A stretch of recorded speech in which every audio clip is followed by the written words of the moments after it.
इस वीडियो में हम लोग डिस्कस करेंगे कुछ इंस्ट्रूमेंट्स के बारे में। तो ये है पहला टॉक्सिकोलॉजी का इंस्ट्रूमेंट, ये है गैस्ट्रिक लेवाज ट्यूब। इसके 4 पार्ट्स हैं। जैसे यहाँ पर प्रेजेंट है फ़नल, ये हम लोग फ़नल देख सकते हैं। फिर फ़नल के बाद एक सक्शन बल्ब है जिसके थ्रू हम लोग अगर इंजेस्टेड पॉइजन है, अगर किसी ने पॉइजन को इंजेस्ट किया है तो हम पॉइजन को सक कर सकते हैं सक्शन बल्ब की मदद से। फिर रबर ट्यूब है जिसका लेंथ होता है 150 सेंटीमीटर और यहाँ पे प्रेजेंट है एक माउथ गैग। तो माउथ गैग हम लोग देख सकते हैं। और तो एक बात हम लोग अब जान लेते हैं कि इसका यूज़ क्या है। तो इसका यूज़ अगर हम लोग देखें तो स्टोमक वॉश में काम आता है ये। और पॉइजन इंजेस्ट कर लिया है तो केसेस ऑफ इंजेस्टेड पॉइजन,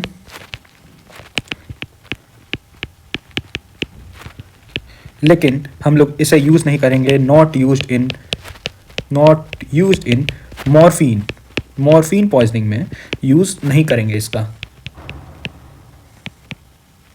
अब इसके कुछ कॉन्ट्रा इंडिकेशंस हैं कि किन केसेस में एकदम नहीं यूज़ करते हैं ये। कुछ कॉन्ट्रा इंडिकेशंस है। कॉन्ट्रा इंडिकेशंस 2 टाइप के मिलेंगे हमें, जैसे एब्सोल्यूट कॉन्ट्रा इंडिकेशन और रिलेटिव कॉन्ट्रा इंडिकेशन। तो एब्सोल्यूट और रिलेटिव कॉन्ट्रा इंडिकेशन में हम लोग बात करेंगे कि एब्सोल्यूट कॉन्ट्रा इंडिकेशन मतलब किन केसेस में एकदम बिल्कुल नहीं यूज़ करना है। जैसे ये हो गया कि ऑल कोरोसिव्स में बिल्कुल नहीं यूज़ करेंगे, एक्सेप्ट कौन सा, कार्बोलिक एसिड पॉइजनिंग में। कार्बोलिक एसिड पॉइजनिंग में क्यों यूज़ कर सकते हैं इसको, कारण ये है कि कार्बोलिक एसिड का मैकेनिज्म है कि कार्बोलिक एसिड का इंजेक्शन जब भी होता है तो वो स्टमक को लेदरी कर देता है, हार्ड कर देता है। चूँकि कोरोसिव्स अगर इंजेस्ट किया गया है तो चांसेस है परफोरेशन होने का, पर कार्बोलिक एसिड में चूँकि वो स्टमक के लेयर्स को ही हार्ड कर देता है, लेदर बॉटल अपीयरेंस देखने को मिलता है कार्बोलिक एसिड में स्टमक, लेदर बॉटल स्टमक। तो इस कारण से कार्बोलिक एसिड में यूज़ कर सकते हैं। सिर्फ वही एक कोरोसिव है और तो उसमें परफोरेशन होने का चांसेस नहीं होता है। और कुछ एक्सटेंट में हम लोग ऑक्सैलिक एसिड में भी यूज़ कर सकते हैं इसे, एक्सेप्ट में रखेंगे ये लोग को, कार्बोलिक एसिड और ऑक्सैलिक एसिड को इन दोनों केसेस में यूज़ कर सकते हैं। ऑक्सैलिक एसिड में कुछ एक्सटेंट तक यूज़ कर सकते हैं, बाकी ये सारे कोरोसिव्स में कॉन्ट्रा इंडिकेटेड है। और एक और जगह पे कॉन्ट्रा इंडिकेटेड है, जैसे ये है एसोफेजियल वायरसेस में ये एब्सोल्यूट कॉन्ट्रा इंडिकेटेड है। अब रिलेटिव कॉन्ट्रा इंडिकेशंस की बात कर लें तो ये हम लोग यूज़ नहीं कर सकते स्ट्रिचनिन पॉइजनिंग में। स्ट्रिचनिन का पॉइजनिंग होता है ये स्पाइनल पॉइजनिंग और इसमें यूज़ नहीं किया जाना चाहिए। पेट्रोलियम डिस्टिलेट पॉइजनिंग में नहीं यूज़ किया जाना चाहिए और कोमा में नहीं यूज़ किया जाना चाहिए, कोमाटोज पेशेंट्स में नहीं यूज़ किया जाना चाहिए और चिल्ड्रन के केस में नहीं यूज़ किया जाना चाहिए। ठीक है, तो ये हम चारों याद रखेंगे, strychnine poisoning, petroleum distillate poisoning, comatose patient और चिल्ड्रन में नहीं यूज़ करते। तो चिल्ड्रन में अगर ये गैस्ट्रिक लेवाज ट्यूब नहीं यूज़ करते तो हम लोग क्या यूज़ करेंगे आगे हम लोग जानते हैं। वैसे एक और बात है कि गैस्ट्रिक लेवाज ट्यूब का लेंथ होता है 150 सेंटीमीटर और कितना इंसर्ट करेंगे हम लोग, इंसर्शन करीब 50 सेंटीमीटर तक इंसर्ट करते हैं। माउथ गैग का यूज़ है, यहाँ पे हम लोग देख सकते हैं कि माउथ गैग का यूज़ है कि इट प्रिवेंट्स स्पाइटिंग, जिसके कारण किंकिंग हो सकता है ट्यूब का। अब ये मैंने कहा था कि चिल्ड्रन में यूज़ नहीं करते गैस्ट्रिक लेवाज ट्यूब, तो चिल्ड्रन में यूज़ करेंगे हम लोग राइलेज ट्यूब के बारे में हम लोग जान लेते हैं। तो जैसा कि मैंने बोल दिया, तो use for stomach wash in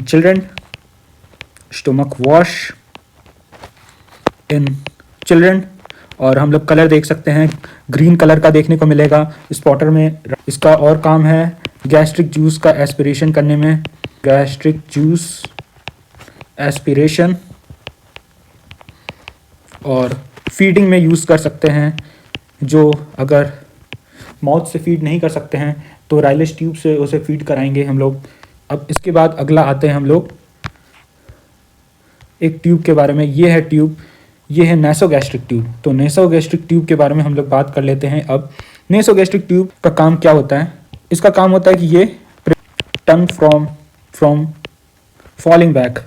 अब टंग कब फॉल कर सकता है, जैसे जीनियोग्लॉसस शायद मसल होता है, सेफ्टी मसल, तो उसमें अगर पैरालिसिस हो गया या कुछ और कारणों से तो फॉलिंग बैक हो सकता है, तो पर्सन को एस्फिक्सिया हो सकता है। नेसोगैस्ट्रिक ट्यूब फॉल नहीं करने देता है टंग को। और ये एक और चीज़ प्रिवेंट करता है, प्रिवेंट्स टंग बाइटिंग टंग बाइटिंग जैसे हमें देखने को मिल सकता है एपिलेप्सी के केस में, और नेसोगैस्ट्रिक ट्यूब नाम से है तो नोज़ के थ्रू जाएगा, और ग्यूडल्स एयरवे भी कहते हैं इसे, जिस प्रोसेस के थ्रू ये जाता है। और अब आते हैं हम लोग अगला फोलेज कैथेटर में। फोलेज कैथेटर का क्या काम है, ये कैथेटर है ये, तो इसका काम है कैथेटराइजेशन, कैथेटराइजेशन यहाँ लिख देता हूँ, ऑफ इसका यूरिन का। ठीक है, ख़त्म कहानी। ऐसा दिखेगा फोलेज कैथेटर। अब हम लोग अगला आते हैं कफ्ड इंडोट्रैकियल ट्यूब। इंडोट्रैकियल ट्यूब जो कि कफ्ड होगा, यहाँ पे हम लोग देख सकते हैं कफिंग,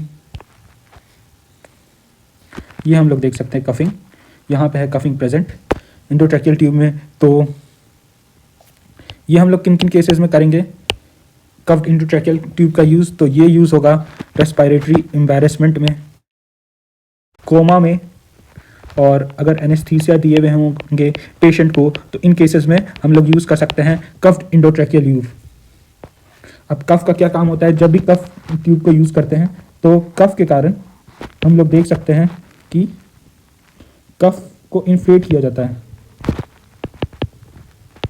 तो इसमें हवा भर जाएगा और ये सील कर देगा, सील्स ग्लॉटिस, और प्रिवेंट करता है, prevents aspiration of stomach,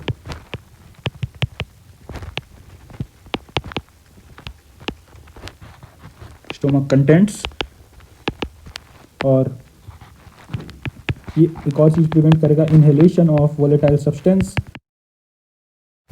into bronchus and lungs, यानी कि रेस्पिरेटरी एरिया में प्रिवेंट करता है ये वोलेटाइल सब्सटेंस का इनहेलेशन। और इसके बाद जो एक और बात हम लोग समझते हैं कि कफ्ड इंडोट्रैकियल ट्यूब अगर हम लोग लगाते हैं तो गैस्ट्रिक लेवाज में जैसे था ना कि हम लोग देख रहे थे, थोड़ा सा पीछे में आ रहा हूँ, तो गैस्ट्रिक लेवाज में जैसे हम लोग पेट्रोलियम डिस्टिलेट पॉइजनिंग, यहाँ पे जैसे देखते थे कि पेट्रोलियम डिस्टिलेट पॉइजनिंग में ये कॉन्ट्राइंडिकेटेड था, इसमें यूज़ नहीं करते थे, और हम लोग कोमाटोज पेशेंट में नहीं यूज़ करते थे।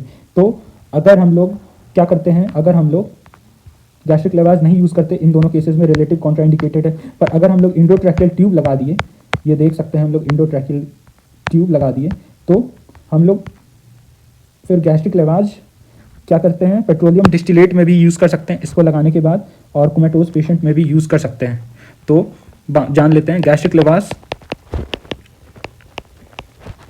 कैन बी डन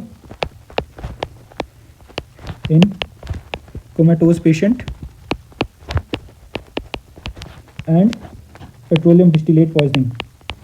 इसको लगाने के बाद क्योंकि क्या हुआ कि हम लोग अब सील कर दिए स्टोमक का, ये जैसे मैंने बताया था, क्या करते हैं हम लोग एस्पिरेशन को प्रिवेंट कर दिए, ग्लॉटिस को सील कर दिए, और वोलेटाइल सब्सटेंस का इनहेलेशन ब्रोंकस और लंग्स में रोक दिए। तो अब गैस्ट्रिक लेवाज कर सकते हैं हम लोग इंडोट्रैकियल ट्यूब लगाने के बाद, जो कि कॉन्ट्राइंडिकेटेड था, गैस्ट्रिक लेवाज रिलेटिवली कॉन्ट्राइंडिकेटेड था इन केसेस में, कोमेटोज पेशेंट्स में और पेट्रोलियम डिस्टिलेट पॉइजनिंग में।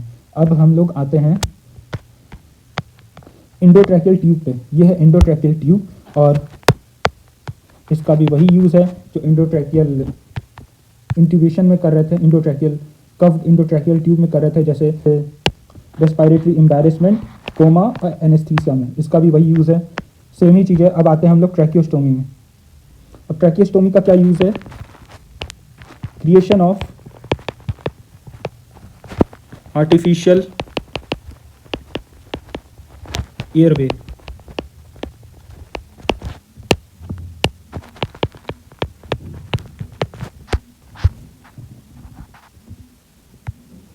तो ये हम लोग टॉक्सिकोलॉजी के इंस्ट्रूमेंट्स पढ़ चुके हैं।